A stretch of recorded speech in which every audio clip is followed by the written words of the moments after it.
everybody, it's Mr. Morfetto, and today I want to talk about some more One Piece with my One Piece fans. How are all you doing out there? Please comment down below, and please do not forget to subscribe to the Mr. Morfetto channel, and tell all your friends. Today, we're going to be talking about the Post-Enies Lobby Arc. It's a nice, short 11 chapters, 431 to 441. I really do enjoy these short arcs in One Piece. It doesn't really even feel like an arc at all compared to most of what One Piece is. They're usually like 65 chapters or more, and this one is only 10, and it's exciting, and it's kind of just ending where Water 7 left off, after the crew left Water 7. It feels like an ending to not only Water 7, but the Enies Lobby Saga. And I was pretty excited to have a quickie, if for lack of a better term. And I was thinking, well, this will be pretty easy to review because it can't be much to talk about in only 10 chapters. But boy, was I wrong. Let's just start off here. Let's just start off at the beginning, chapter 431, A Fist of Love. The first thing that I picked up on at the end of Enies Lobby was Zoro lost his sword. It was essentially rusted away by a member of the Marines who attacked at the end of Enies Lobby during the Buster Call. They sent an army of elite Marines out there to fight the Straw Hats, the weakened Straw Hats, and this dude essentially ate the rusty rust fruit, apparently, and rusted away one of Zoro's very important new swords that he got not too long ago, to be honest. It's crazy. Like, right before they got onto the Grand Line, he got this sword, and now it's gone. Now he's, I think, stuck with his original sword and the demon sword, and the other one that was like super expensive that he got for free is gone now. And during these 10 chapters, he does mention a couple times, what do I do? Where do I get a sword? I got not much money. What the fuck? I'm curious, because originally when Zoro lost his first two swords, when he fought Hawkeye Mihawk, I thought we would go on a warrior's journey, where every arc he would possibly find a new sword. No, he got two swords at the same time, two badass swords, and I thought, well, maybe that's it. Maybe those were the two swords that he's going to have for the rest of the series. Boy, am I wrong. I wouldn't be surprised if he loses another sword at some point and has to go get another one. But either way, Zoro lost a sword. There is a permanent loss, and I can appreciate a permanent loss in a story. And I'm sure it's like losing a child to Zoro. Other than that, the crew is all resting up. They're all helping the Franky family, and Galila and the Giants have all been helping rebuild Water 7. Iceberg's feeling better. Iceberg's trying to come up with some new shit. He wants to make Water 7 float like a ship so it won't sink anymore. That's insane. I believe he can do it. If the Puffing Tom can happen, so can this. I believe in Iceberg. Do I feel like Iceberg probably should have died after all those gunshots to the chest and the back? I mean, he got shot a lot of times. I'm curious how he just kept on going. But he is a badass shipwright in his own right, so it's understandable. Then, we find out Luffy can eat in his sleep, which is very goofy, but he can do it. Luffy is a goofy boy. We find out that Nami's tangerine plants all were saved because they kept all their stuff that they took off the ship as contraband when they thought that the pirates had attacked Iceberg. So that's cool for Nami. I was curious what was going to happen to those tangerine plants. There was a small little whisper in the back of my head thinking, didn't they have some important stuff on that ship that they burned into crisp? They burned the shit out of? Either way, Franky decided that he's going to build a new ship, and he's going to give this ship to the Straw Hats. He basically got some really expensive wood from a legendary tree, and he's going to use this wood, the same kind of wood that was used on Goldie Roger's ship. And that ship made it through the entire Grand Line. So he's going to build them their own Goldie Roger ship. And they're going to take it. And he's like, hey, I used your money that I stole from you. And my family beat the crap out of Usopp. This is the least I can do. And the thing is, Franky hasn't built a ship since what happened with old Tom. So it's kind of cool. He's coming back. He's in the fold. So before I can get settled in with the idea that, okay, soon the Straw Hats are going to get together, they're going to get a brand new ship, and they going to bounce. Garp showed up. The legendary Navy man who conquered the Pirate King on many occasions during the era of Gold Roger. Garp. Vice Admiral Garp shows up. The man, the myth, the legend. We haven't seen this dude since way back when Koby decided to go become a Navy Marineman. It feels like forever ago. I can't even pinpoint in my mind at what point during the story it all went down, but it's been a while since we've seen this dude, and he shows up with Koby and with that other guy that I can never remember his name. They show up and they start causing some havoc. And I think, oh no, this is a admiral, and he's brought in a giant dog ship and his army, and they're probably going to come here and attack the Straw Hats. And it's going to be another fight, because why wouldn't they? The Straw Hats attacked the government people. Luffy, and Sniper King and the rest of the Straw Hats declared war on the entire government. This dude comes in, punches Luffy in the noggin while he's sleeping. And he goes, oh shit. And we find out that Garp, this whole time, is Luffy's grandfather. What the hell? I mean, for the longest time, I thought maybe Luffy was an orphan, because he didn't ever talk about his dad or anything. I knew he had a brother, Ace, who I'm still waiting to see more of. At least not necessarily more of. We see him occasionally in the cover stories and whatnot. But I want to see him be part of the Straw Hat crew a little bit more, help them out some more. He's pretty cool. Regardless, we find out this Garp dude is Luffy's grandpa in chapter 431. The dude shows up. He's a beast. He's tough as nails. He's been through some shit. The whole crew's like, I can't believe this dude's your grandpa. They both fall asleep while fighting each other. It's kind of weird. I don't know why they keep falling asleep. But either way, we also find out that Luffy's dad is named Dragon. Dragon D Monkey D Dragon, I think.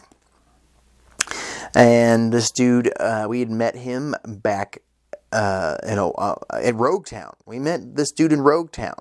He kind of saved Luffy, I think. I think he's, from what I remember, this dude showed up at the same time a giant lightning storm showed up, and Smoker was trying to chase down the Straw Hats. This dragon fella with a tattoo on his side of his freaking face, I think, can control the weather. That's my theory.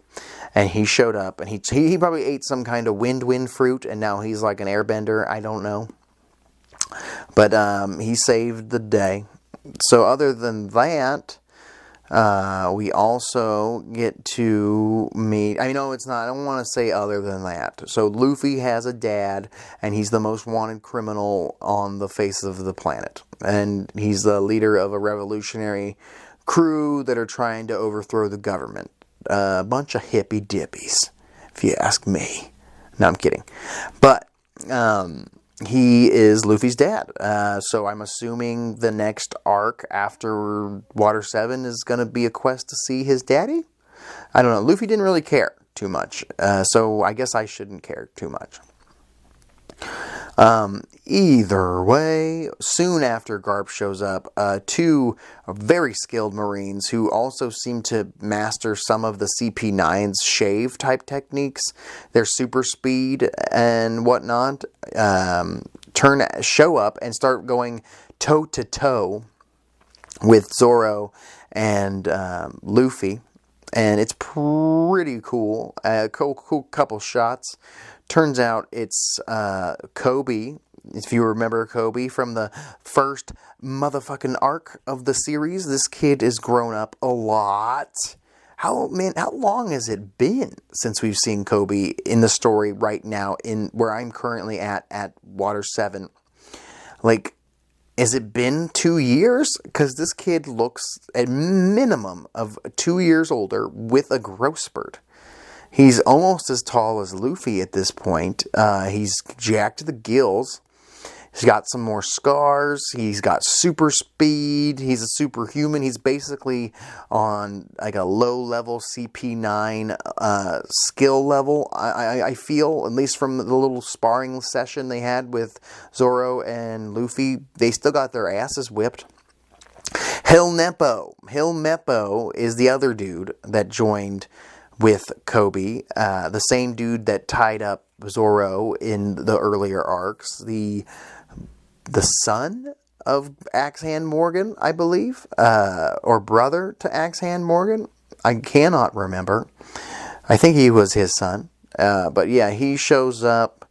They're both there. He talked about, he even said, remember, I'm Captain Morgan's son.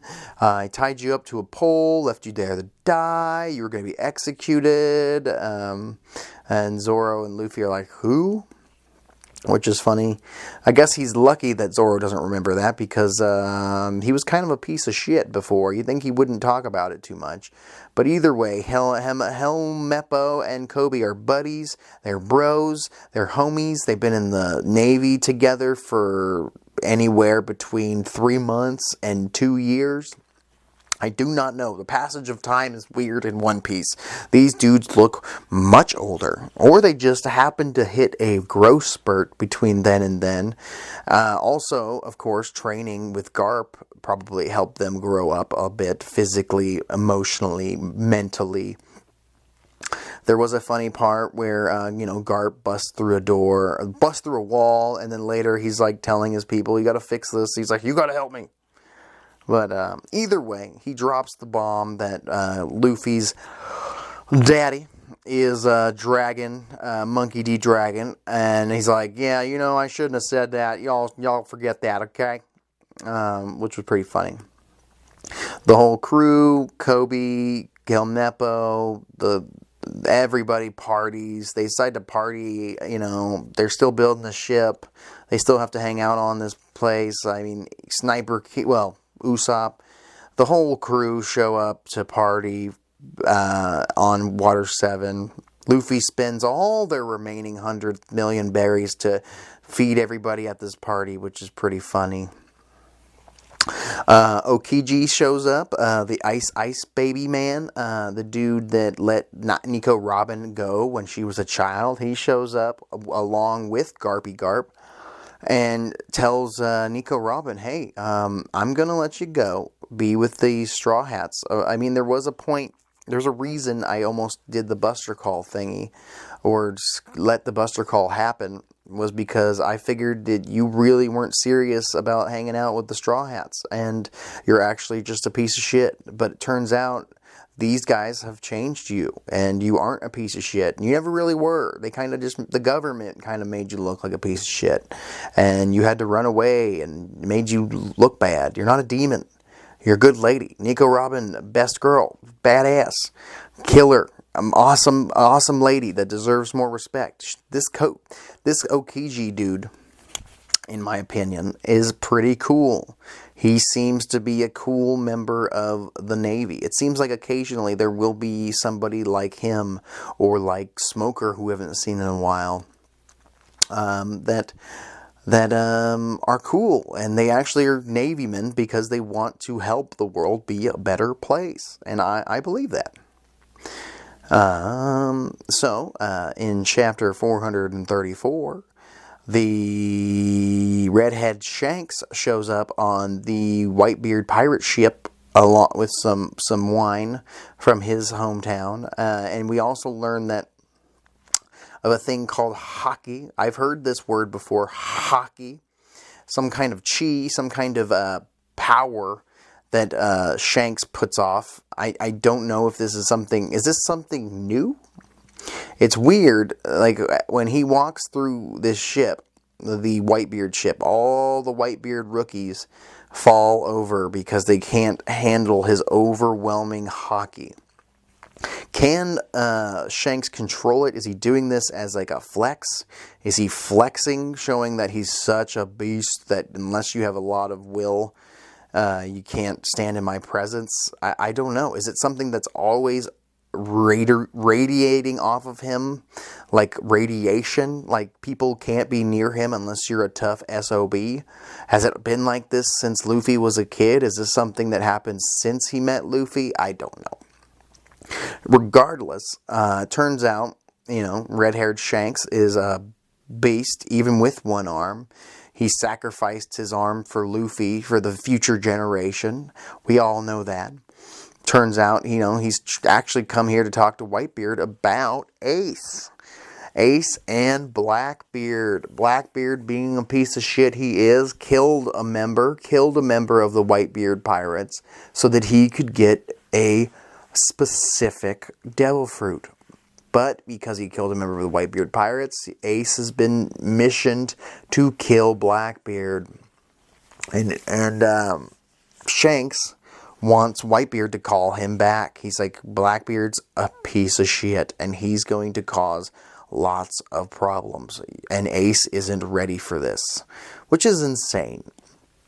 We also get to see a little bit of some more backstory-ish of Buggy, because Shanks talks about Buggy and how he hasn't seen Buggy since the day that Goldie Roger was executed. It took me a minute to actually put this together, but Goldie Roger's crew members were Buggy and Shanks. Shanks and Buggy were like little boys on that ship, and I guess they were at the execution, and it was a sad day, and they were like, what the fuck, man? Like, come with us, Buggy. They were buddies. They were bros. I'm a big fan of Buggy, and I want to see more of him. It seems like he's got a much deeper backstory than I ever imagined, this Buggy fellow. Like, I knew Shanks was an important character. I knew Whitebeard was an important character, and obviously Goldie Roger was an important character, but now I'm starting to feel like Buggy the Pirate is an important damn character. And I'm excited for that. Like in a Dragon Ball story, no clown man like Buggy would ever become anything special.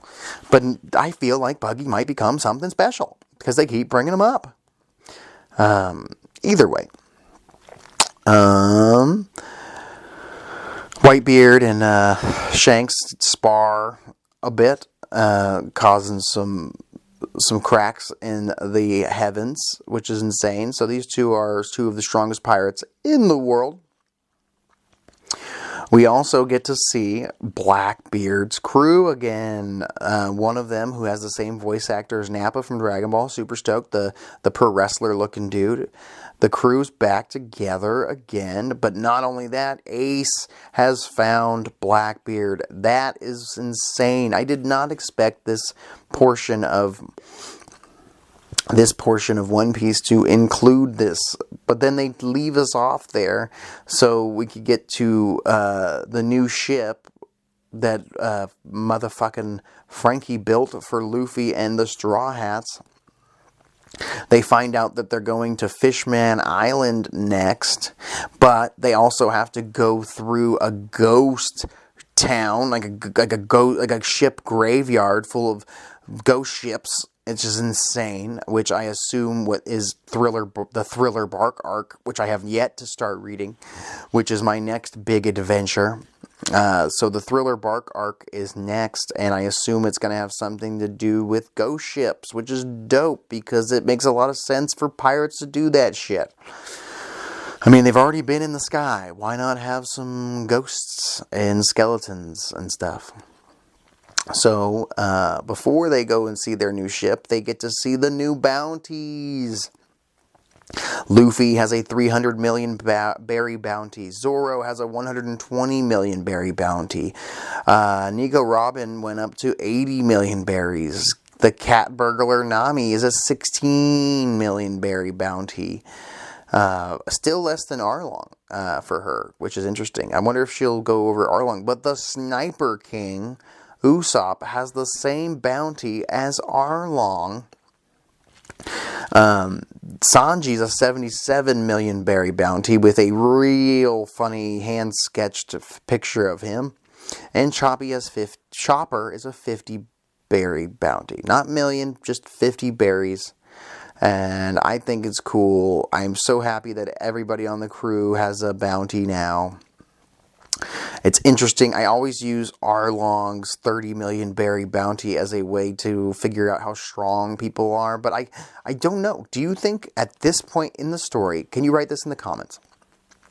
At this point in the story, could somebody like Nami or Usopp beat Arlong in a one-on-one fight? I don't think so.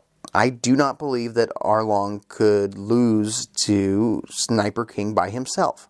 Nor do I believe he could lose to Nami by herself right now. If Chopper went beast mode, monster point, he could possibly beat him, but he could also mop the floor with other people, like Franky. It would take a whole lot for them. But at this point in the story, also, good question, could Sanji... I believe this to be true. Sanji, I believe at this point, easily could handle Arlong after what we've seen him do. Same with Zoro, but back then, not too long ago, it feels like, they were, second fiddle. I know Zoro was injured by Hawkeye Mihawk, but I'm a big fan of Arlong. And that arc, that whole saga, that whole thing. And I just feel like it'd be interesting to see the dude go head-to-head with Zoro at this point and get his ass beat. Or Sanji. Either way, the Franky family wants the Straw Hats to take Franky with them to the sea and for them to join. They want Franky to join the pirates because he's also now has a bounty of his own. They don't want him to stay at Water 7 and for the government to come after him. He's a wanted man. The new ship is amazing. It's huge. It's gigantic. I'm assuming every crew member has their own room now. What? I want to see all the rooms. I want to know where Zoro's sleeping now, because I know he sleeps a lot. I want to know where Luffy's sleeping now. It's insane. I just want to see all their bedrooms. I hope they all have their own bedroom now. They don't have to share one room. It's huge. It's a gigantic ship. Compared to the Going Merry. This is such an upgrade. Either way, Franky was not into the idea of going with them. It was really funny. They had to take he'd take his underwear, his Speedo, and get him to go to the ship because he wasn't going to go. He didn't want to get talked into it. There was a hilarious part where Nico Robin grabs his nuts and his dick, I guess, at some point. She used her powers to just grip his genitals into submission. I'm not sure why or how this was supposed to help them get him to join the crew, but it was funny because they kept talking about how she grabbed them. They're gonna come off. They're gonna break off, crushed like tangerines. It was so funny. You'll have to give a good reason or he won't let go. Either way, it was pretty interesting. Just that whole sequence, her just crushing his balls and dick at the same time, trying to get him to want to go with them. I don't know. There was a little bit more flashbacks of Tom. Even, he stayed naked for a while before he finally got his Speedo back. But either way, they told Franky he needs to forgive himself for what he did with the Franky armada of ships that was kind of the cause of Tom's execution. Forgive yourself. Go live your dream of becoming a pirate, or at least going on the Grand Line. I guess what he wanted to do was sail the entire Grand Line with one of his ships, and that's what he's going to do. With the new ship that was named by Iceberg, the Thousand Sunny. Not a bad name. It's got a lion on the front, kind of looks like a sun. I get it. I understand it. I don't hate it. What do you guys prefer? Can you comment this? Do you prefer the Thousand Sunny or the Going Merry? I mean, I think I prefer the Going Merry's design. But I think if I was a member of the Straw Hat crew, I'd rather be on the bigger ship with a possible option of having my own room. Yeah. Another little fun fact while I'm at it that I learned recently. There was something I was curious about Zoro. Why he's always sleeping. I know he's always injured, and I thought maybe he's always sleeping because he needs to recover from his injuries, and I'm sure that's part of it. But someone had mentioned in a comment, and I looked into it. It turns out Zoro's always sleeping because he stays up at night to watch over the crew just in case there's a surprise attack. And he doesn't brag about this. He doesn't make it a big deal. But I thought that was cool. Zoro's a beast. Zoro, Sanji, and Luffy are still my 3 favorite characters of this series. But the fact that Zoro's willing to sacrifice his sleep so that he can make sure that his crewmates survive and have a good night's sleep themselves is pretty cool, if you ask me.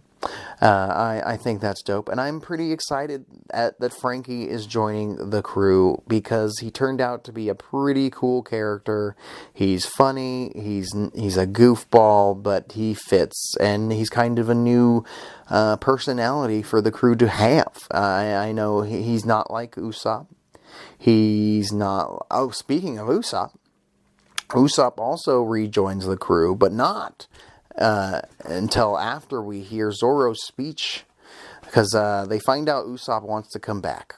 They find out, and Luffy's like, hey man, yeah, let's go get Usopp right now, and we can all hang out today. And Zoro says, no sirree, Bob. Usopp left this crew, Luffy. He challenged your authority as captain, and yes, you are a dumb shit most of the time. But you're our captain, and we chose to follow you. And Usopp left the crew. Usopp challenged you to a fight. And the fact is, you can't just say, yeah, all's forgiven, you can come right on back. And I 100% agree, and I would have been so mad if he just went and said, yes, Usopp, come back. We need you. We love you. You're the best of the best, my bro. I am happy that Zoro stood up and said, if you let Usopp on the crew that easily after what he did, I will be the next to challenge you to become the captain of this crew, or I'll just fucking leave. And because you're showing us that you have no resolve as a captain. And there was this whole thing where Usopp was talking about how I'm going to make it not this big of a deal. I'll just be like, hey guys, where are you going? I got nowhere to really be. If you guys want me to come back to the crew, I guess I can do it. He wanted it to be something where they begged him to come back to the crew, which was never going to be the case. But he eventually broke down, sobbing and whatnot, and was like, come on, guys, let me join the crew. I'm sorry. And I thought that was pretty cool, personally. I think that Usopp rejoining the crew was meant to be. It was all going to happen. I also think it would have been cool if they waited. They could have waited until many arcs down the line. I know at some point in this series there's a time skip. I know that to be true. And I think that it would have been sick if maybe we never saw Usopp again until after the time skip. Or Usopp went off on his own and became the leader, became a pirate captain of his own and made his own crew or something. And then he eventually rejoined the Straw Hats, of course. I don't know. I know he was talking about going to Elbath with those two giants they met at Enies Lobby. I thought that would have been cool. What if Usopp went with them to the giant city of giants, and he's essentially a giant whisperer, and just became a badass? And then many, not years, but chapters and arcs down the line, he shows up again and saves the Straw Hats from an opponent. That would have been interesting. Would have been unpredictable. But I like Usopp. And it'll be sad. It would be sad without him. So I'm glad that, he's back on the crew.